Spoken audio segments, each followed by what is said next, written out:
اعوذ باللہ من الشیطان الرجیم بسم اللہ الرحمن الرحیم وَيَقُولُونَ آمَنَّا بِاللَّهِ وَبِالرَّسُولِ وَأَطَعْنَا ثُمَّ يَتَوَلَّى فَرِيقٌ مِّنْهُم مِّن بَعْدِ ذَلِكَ وَمَا أُولَئِكَ بِالْمُؤْمِنِينَ وَإِذَا دُعُوا إِلَى اللَّهِ وَرَسُولِهِ لِيَحْكُمَ بَيْنَهُمْ إِذَا فَرِيقٌ مِّنْهُم مُّعْرِضُونَ صدق اللہ العظیم۔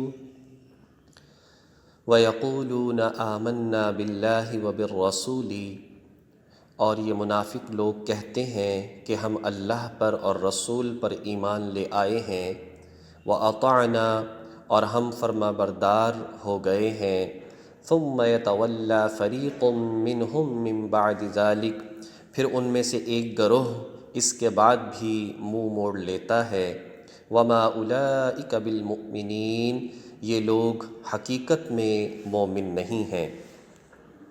وَإِذَا دُعُوا إِلَى اللَّهِ وَرَسُولِهِ، اور جب انہیں اللہ اور اس کے رسول کی طرف بلایا جاتا ہے، لِيَحْكُمَ بَيْنَهُمْ، تاکہ رسول ان کے درمیان فیصلہ کریں، إِذَا فَرِيقٌ مِّنْهُم مُّعْرِضُونَ، تو ان میں سے کچھ لوگ ایک دم رخ پھیر لیتے ہیں، معرضون اعراض کرتے ہیں۔ وَإِن يَكُن لَّهُمُ الْحَقُّ، اور اگر خود انہیں حق وصول کرنا ہو، يَأْتُوا إِلَيْهِ مُذْعِنِينَ، تو وہ بڑے فرما بردار بن کر رسول کے پاس چلے آتے ہیں۔ اللہ تبارک و تعالی یہاں سے جو منافقین ہیں ان کے حوالے سے ایک واقعہ اس کی طرف اشارہ فرما رہے ہیں۔ اس کا تذکرہ ویسے تو 5ویں سپارے میں بھی گزرا ہے۔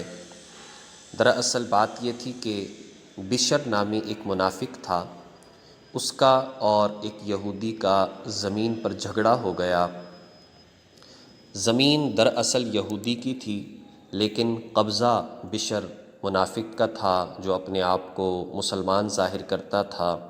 کاغذی کارروائی کا کوئی اس وقت میں تصور نہیں تھا، اور انہوں نے فیصلہ کروانے کے لیے سوچا تو یہودی کہنے لگا کہ ایسا ہے کہ تم کلمہ پڑھتے ہو محمد صلی اللہ علیہ وسلم کا، تو انہی کے پاس چلتے ہیں۔ لیکن جو منافق تھا وہ جانے کو تیار نہیں تھا۔ اس نے کہا کہ دیکھو بھئی، تم تو ان کا کلمہ پڑھتے نہیں، لہٰذا ایسا ہے کہ جو تمہارا مذہبی پیشوا ہے بڑا کعب بن اشرف، اس کے پاس چلے جاتے ہیں۔ اب کعب بن اشرف بڑا راشی قسم کا آدمی تھا، بڑا رشوتیں لینے والا تھا، جو اس کو پیسہ دیتا کوئی ایسی بات ہوتی وہ اسی طرح کا فیصلہ کر دیتا۔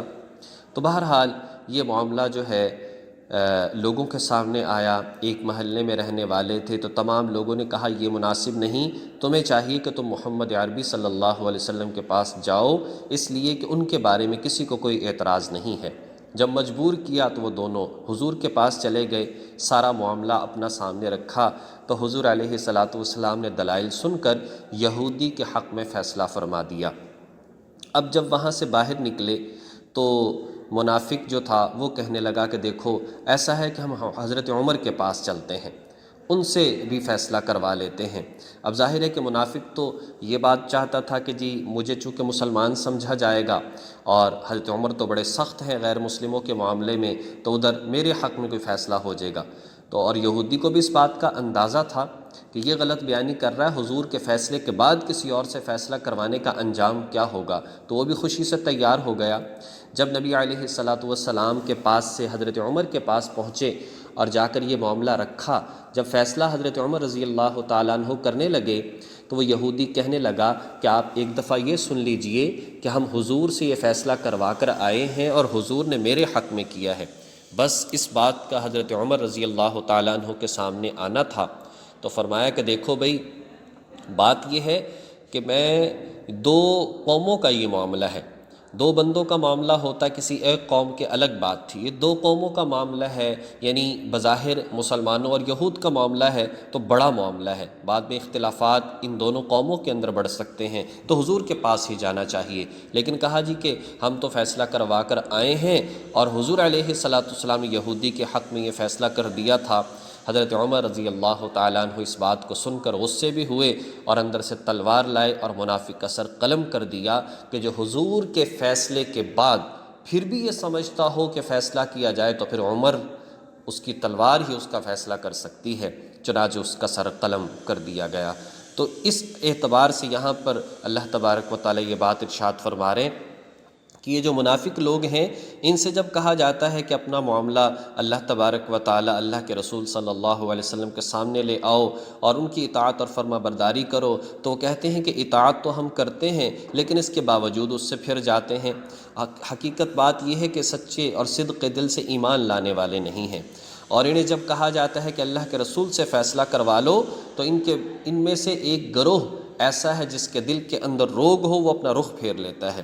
وَإِن يَكُن لَّهُمُ الْحَقُّ، اور جب کوئی حق وصول کرنا ہو، سچے ہوں، پھر آنے کو تیار ہو جاتے ہیں۔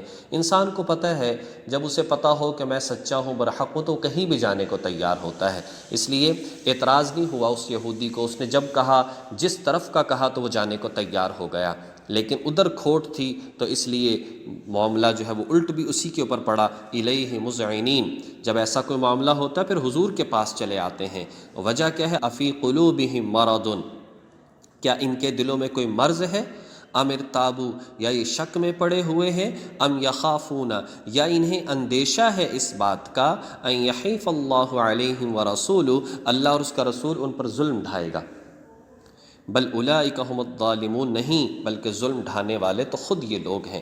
یعنی یہ کیوں نہیں آتے؟ کیا انہیں اس بات کا ڈر ہے کہ اللہ اور اللہ کے رسول غلط فیصلہ کر دیں گے نعوذ باللہ اور میرے اوپر ظلم ہو جائے گا؟ تو ایسی بات نہیں۔ تو بہرحال حقیقت یہ ہے جب انسان کسی غلط کام کے اندر پڑا ہو، پھر وہ شرعی طور پر مسئلہ پوچھنے میں بھی ڈرتا ہے کہ میرے کام کو اگر ناجائز کہہ دیا کہ چھوڑوں گا کیسے، خصوصاً جب روزگار کے معاملات ہوں، کسی ایسے پروفیشن کو انسان اختیار کیے ہوئے ہے تو اس وقت پھر مسائل کو نہیں پوچھتا، اگر اس کو ناجائز قرار دے دیا تو کاروبار کو کیسے چھوڑوں گا، اگر حرام قرار دے دیا تو اس موقع پر کیا کروں گا۔ اور پھر یہ ہے کہ ان باتوں کو ترجیح نہیں دی جاتی اور پس پش ڈال دیا جاتا ہے۔